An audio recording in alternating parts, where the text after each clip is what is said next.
Welcome to Frontline War.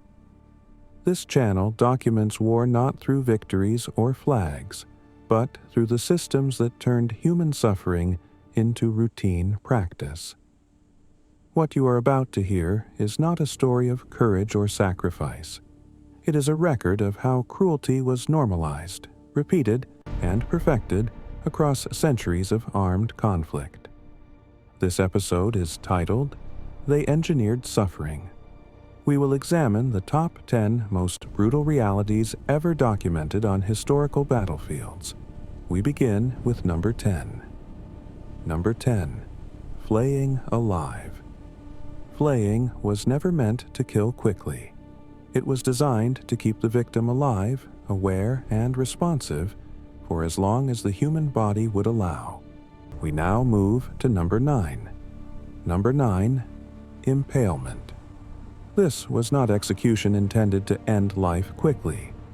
Impalement was designed as prolonged display. The body was positioned deliberately, upright and visible, transforming death into warning. The method avoided immediate fatal damage. Victims remained alive, conscious, and exposed, sometimes for days, sometimes longer. Pain served a secondary role. Visibility was the primary objective. Suffering was meant to be observed, not hidden. Entire regions understood the message instantly. Resistance often ended before battle began. Fear accomplished what armies could not. We now arrive at number 8. Number 8. Chemical weapons. For the first time in history, the air itself became a weapon of war. Soldiers could not see their enemy, yet every breath carried danger. Chlorine and mustard gases burned the lungs, causing pain, blindness, and inevitable injury. Victims often remained conscious throughout, fully aware as their bodies betrayed them. The battlefield was transformed into an invisible, unrelenting killer. Chemical warfare removed the possibility of escape. Masks and precautions slowed, but did not eliminate suffering. Death became a drawn-out, intimate experience for those exposed. Entire trenches were abandoned, soldiers incapacitated, as the gas advanced like a tide over mud and corpses. It was strategy defined not by bullets, but by slow, inevitable agony. We now reach number 7. Number 7. Trench warfare. These narrow, waterlogged ditches were not mere fortifications. They were instruments of prolonged psychological torment. Soldiers lived constantly among decay, mud, and the remnants of their fallen comrades. The constant threat of artillery, disease, and rats turned survival into a daily struggle. Sleep was rare. Every sound could be the precursor to death. The mind broke long before the body gave out. Horrific smells, collapsing walls, and stagnant water defined life in the trenches. This environment did not merely kill, it eroded humanity itself. For countless soldiers, returning home meant carrying unseen wounds. The battlefield followed them in memory, long after the guns fell silent, and the trenches became history. We now reach number 6. Number 6. Blunt force weapons. These weapons were not designed for swift death. They were engineered to maim, to destroy, and to prolong suffering. Morning stars, war hammers, and maces crushed armor and bones alike. Survivors were left crippled, often unable to walk, fight, or care for themselves. Pain became part of the battlefield strategy. Injured soldiers burdened entire armies. Every broken limb slowed supply lines, stretched resources, and increased fear. Blunt force was a weapon against both body and morale. The psychological impact was devastating. Men witnessed comrades shattered in seconds, reminding them that survival was uncertain and agony unavoidable. On these battlefields, mercy was a liability. Every strike was calculated to maximize disruption, leaving behind more suffering than death ever could.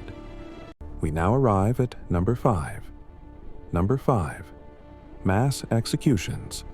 Surrender did not guarantee survival. Entire groups of soldiers and civilians were systematically eliminated. Commanders viewed prisoners as liabilities. Feeding, guarding, and transporting captives slowed campaigns. Killing them was considered efficient, calculated, and rational. Rows of captives were lined up, awaiting the inevitable. Violence was deliberate, methodical, and complete. No mercy was granted, no compromise permitted. The psychological effect extended beyond the battlefield. Neighboring towns and armies witnessed these atrocities, instilling fear that often prevented further resistance. Survival was rare, and defiance even rarer. Through mass executions, cruelty became a tool of strategy, and death a lesson in obedience. We now reach number 4. Number 4, civilians targeted. In many conflicts, non-combatants were never collateral. They were deliberate targets. Cities, villages, and farmlands became tools of psychological warfare. Harming civilians disrupted supply lines, morale, and future resistance. Entire communities were manipulated as weapons against armies. Fear often traveled faster than armies. News of devastation spread ahead, forcing populations to flee or surrender before combat even began. Towns were burned, homes destroyed, and families displaced. The battlefield extended beyond soldiers, making terror the ultimate strategy. The targeting of civilians ensured that survival was never guaranteed, and that obedience, submission, or flight became part of the war itself. This was warfare without limits, designed to break society itself. We now arrive at number 3. Number 3, burning alive.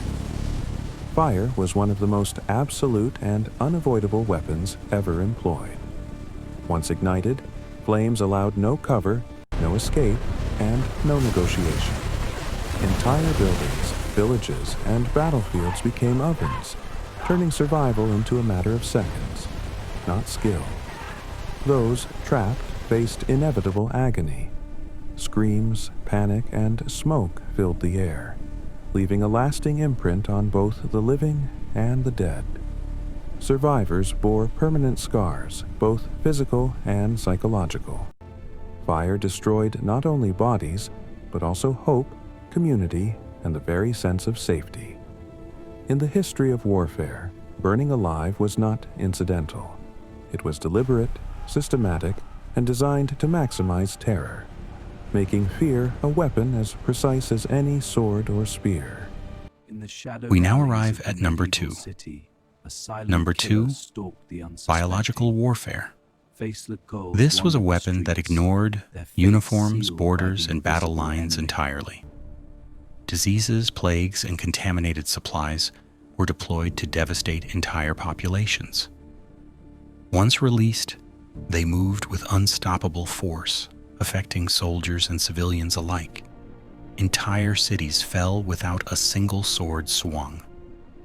Silence replaced resistance, and the absence of combat did not reduce the scale of death. The invisible threat caused panic, waves of flight, and social collapse. Fear became contagious, spreading faster than armies themselves. The battlefield was now as much psychological as it was physical. Biological warfare made survival uncertain for all. It demonstrated that sometimes the deadliest weapon is not what is seen, but what cannot be seen. We now arrive at number 1. Number 1, dehumanization. The most effective weapon of all required no blade, no fire, and no gas. It required only the removal of humanity itself. When empathy was stripped from soldiers, commanders, and entire societies, anything became permissible. This method turned ordinary people into instruments of cruelty. Through repetition, ritual, and bureaucracy, atrocities scaled far beyond rage or passion. When cruelty became routine, entire populations suffered, and the mechanisms of war became self-sustaining. History records outcomes, borders, and dates. Frontline war records the methods, the strategies, and the engineered suffering that allowed brutality to spread with precision. Understanding these methods is essential to recognizing them again. If we remember only the outcomes, we risk repeating the same cycles of calculated cruelty.